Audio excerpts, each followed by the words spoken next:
for the smaller venues, right? So a lot of venues in that organization have talked about how shows have just gotten more expensive, right? They're higher costs for tours, so they're paying more for tours, probably also due to competition because the bigger promoters are now promoting smaller shows, right? In their smaller clubs.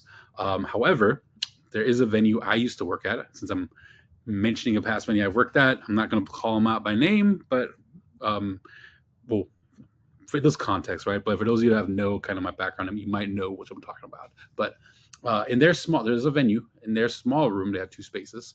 In their small room, their 370 cap room, they went from doing probably 100, 150 shows a year to now doing like very few shows. Right? They're mostly focused on rentals in that space now. They're not doing a lot of ticketed touring shows in there anymore. And it has to do with some of these things, right? Higher costs, lower sales, and increased competition driving up the price.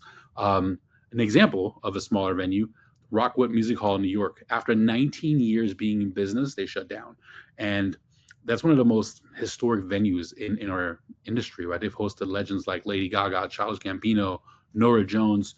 It was known for so many artists just kind of showing up at the venue and randomly jumping on whoever's on stage, right? Or randomly playing a set or doing unannounced shows. And that's a historic venue that has now shut its doors this in 2024.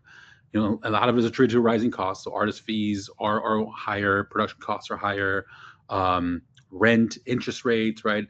Um, Improving the venue has gone up. Fans are prioritizing A-list shows, so they're spending way more than ever. So even if you look at the average price of a concert ticket, that has gone up year over year, right? So that points to some of the successes that Live Nation has had because they have more revenue coming in because now people are spending $250 to $500 a ticket, leaving no room for the smaller shows. Another contributor to smaller venues hurting is